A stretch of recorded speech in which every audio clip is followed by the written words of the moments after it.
Ontem pela manhã eu estava com o pastor em um local. Acordamos, eram as 5 da manhã. Fomos tomar café. Depois tomamos café. Fomos sentar em determinado lugar. E ali eu comecei a escrever. A gente estava sem internet, só não tinha internet pelo pastor. E ficamos ali sentados. Eu, ele, a Débora, olhando o horizonte. Quando foi, a gente já foi para lá, eram umas 9 horas, sentar neste lugar. E aí, quando foi umas 9h50 por aí, 10 para as 10, o pastor disse: vamos subir? Vamos embora? Eu disse: não, pastor, a gente vai ficar aqui até 10h30. Quando for 10h30, a gente sobe. Com 5 minutos, chegou um jovem. E ele disse: eu quero 1 minuto do tempo de vocês. E eu disse: pois não. Ele disse: deixa eu mostrar meu trabalho. Eu disse: pode mostrar. E ali ele pegou uma cerâmica pequenininha e começou a desenhar. E ele disse: eu vou desenhar para vocês o caminho de Moisés. Dali já deu um impacto, né? Já deu um impacto assim no meu coração. Eu fiquei olhando, a Beth ficou admirada com ele desenhando, e eu voltei a escrever. E baixou ali, com o celular na mão. Quando ele terminou o desenho, eu disse: quanto é o seu trabalho? Ele disse: eu não cobro. É aquilo que a senhora sentiu de me ajudar. E aí o pastor disse: eu tenho uma palavra para você, que se encontra em Salmos 37. Não foi isso, pastor? Salmos 37, se eu não me engano, versículo, glória a Deus, 23 e 24. Só que a minha versão, eu vou ler na versão que ele deu.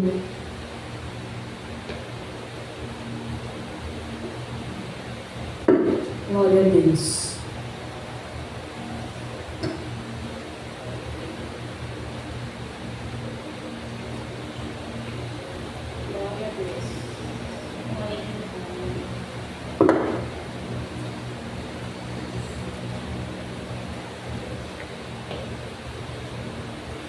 Versículo 23 que diz: os passos de um homem bom são confirmados pelo Senhor, e ele deleita-se no seu caminho.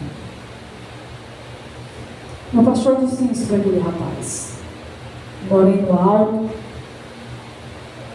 estava ali com as tintas na mão, e ele parou e ficou olhando, meio sem entender muita coisa.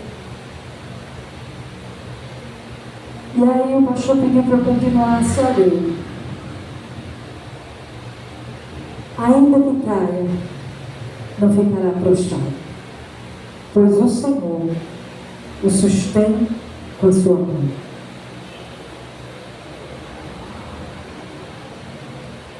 E aquele jovem olhou para mim, com lágrimas nos olhos, e ele disse: eu só não roubei, só não matei e não estuprei, mas o resto eu fiz tudo.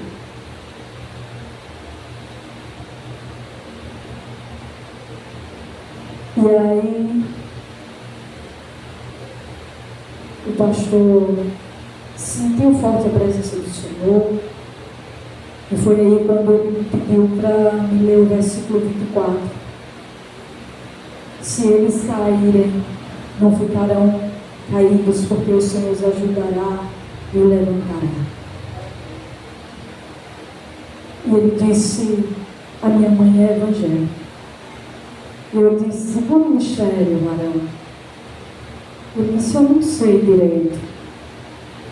Aí depois ele disse: é da Assembleia. E aí o pastor falou algo para ele, ele encheu os olhos de lágrimas.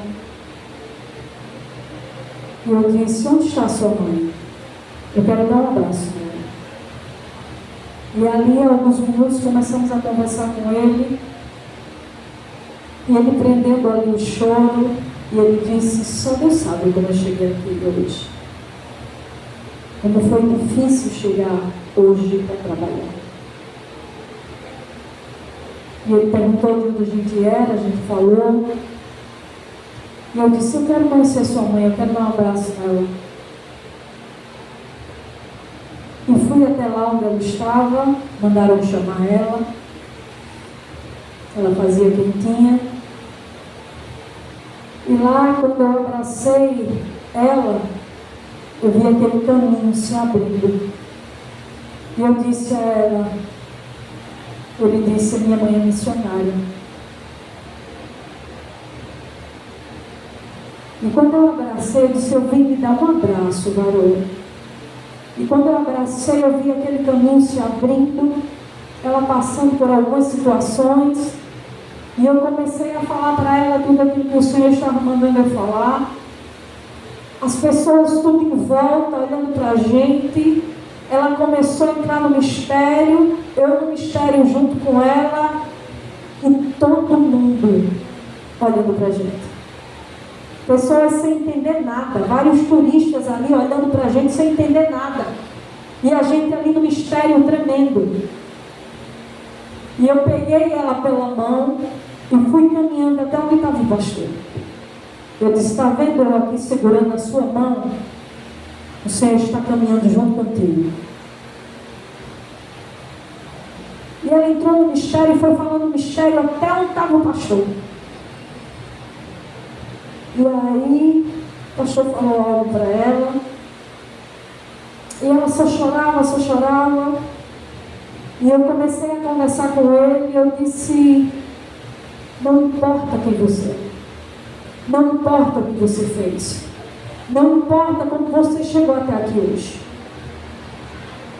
O que importa nesse dia é você entregar a sua vida para Jesus. Quer aceitar Jesus? E ele disse: mas eu não estou pronto, eu errei muito, eu ainda continuo errando.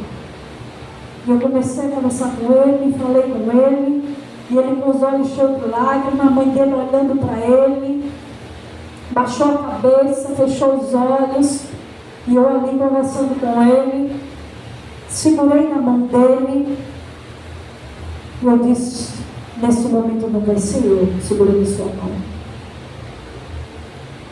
O Senhor vai estar segurando sua mão. Aceita o Senhor como único suficiente. Ele disse: eu não estou pronto para ser crente. Eu disse: eu não estou me chamando para ser crente. Eu estou me convidando para aceitar Jesus. Porque não sou eu que estou me convidando.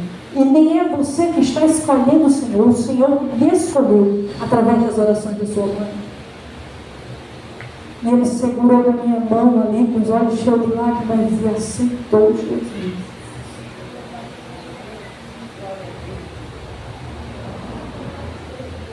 Uma vida daquelas, igreja, que ninguém dá nada. Uma vida daquelas que com certeza viveu no tráfico. Ele disse que nunca matou, mas eu senti que matou.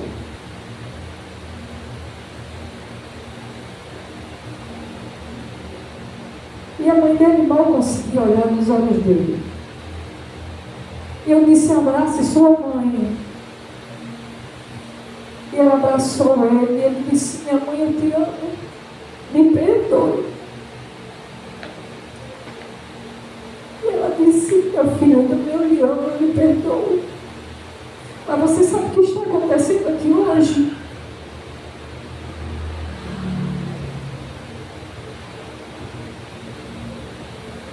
Eu passei a noite orando, falando com Deus, e só o Senhor sabe como eu cheguei aqui para trabalhar hoje.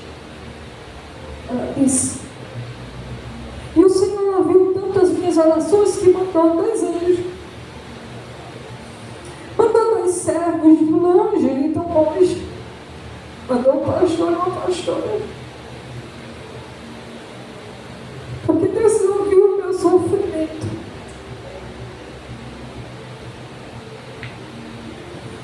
E aquela mãe chorando, e meu filho se ajoelhar e aceitar Jesus. E ali depois eu pedi para uma chorar junto comigo. Eu determinei que um dia eu ia encontrar aquele jovem pregando. Eu determinei crendo. Depois disso, aquela mãe entrou num mistério tão lindo. E começou a entregar algo para o pastor, começou a entregar algo para a gente ali. E ela começou a glorificar e a agradecer a Deus por ter mandado a gente ali. Por isso que eu digo, igreja, o vento sopra onde quer. E aquele que tem a chamada de Deus, não importa onde esteja, o Senhor quer que faça a obra. Um local onde ninguém poderia nos conhecer, mas chegou pessoas que conheciam o pastor. A gente já foi a São Paulo, a gente já foi a vários lugares. E sempre onde a gente ia, a gente encontrava alguém que nos reconhecia. Ou pedia oração, ou a gente estava naquele local com um objetivo, mas Deus tinha os seus planos. Então, igreja, eu digo para você, não duvide da nossa chamada, não nos julgue, não olhe com indiferença.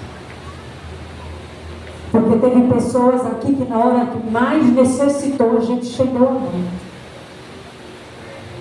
Onde alguns amiguinhos não ia abrir a porta, não ia sair tarde da noite, nem de meia-noite, eu viajar daqui para Branquinha.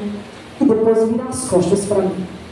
Ou olhar para mim de cara feia, por causa de mimimi ou de conversa.